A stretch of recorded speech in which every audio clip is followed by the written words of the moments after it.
When boys and young men of color come into spaces like schools, neighborhoods, or public spaces and people perceive them as a threat, they start to question their own existence. They question their abilities, they question their intelligence and talents.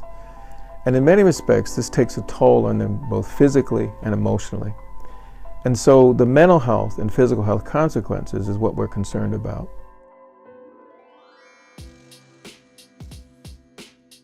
I would walk in certain stores and someone would follow me, and I'm short, I'm really kind of I perceive myself as non-threatening, but because based on my skin tone there can be bias. 2 minutes before, a white male came in with a hoodie on, and he just looks like he came from the gym.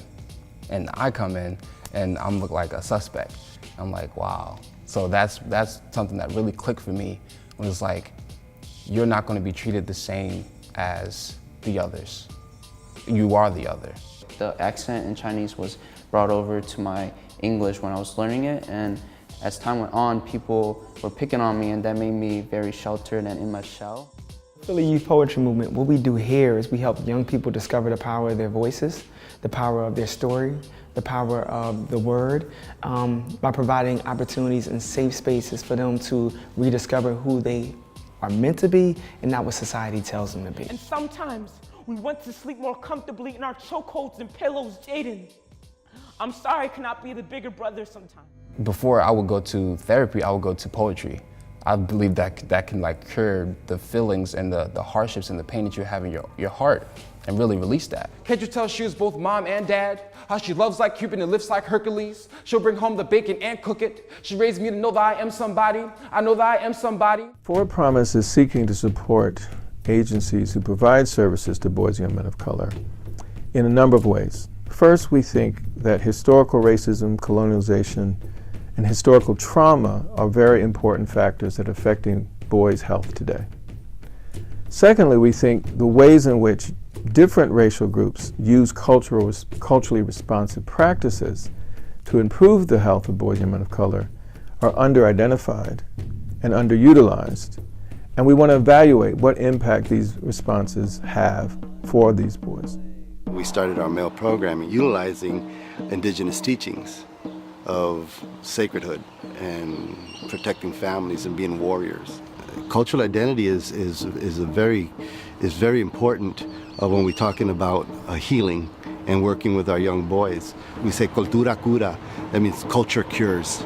And understanding your cultura, understanding where it comes, where you come from, is really important. I stick with my long hair because it makes me connected to the earth. But when people make fun of that, that's like making fun of me, and I just get mad. I'm not really good expressing myself. It's kind of hard for me. I get nervous. Danza is prayer. You pray while you dance. My favorite dance is the eagle because it goes a little bit faster, and I'm really fast, After I do danza, I feel energized and powerful. And it just helps you stay grounded with your culture and what you believe in. Because you're dancing, you're praying, and you just feel relieved. No one's looking at you or making fun of you.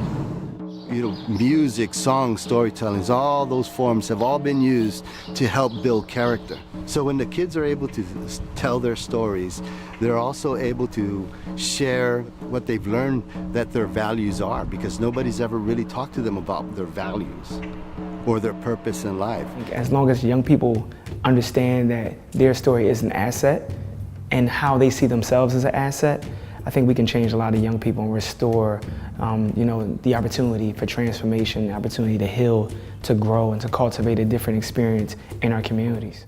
We're trying to demonstrate that boys and young men of color will engage much more independently in their health outcomes. They'll make better decisions when it comes to face-to-face interactions.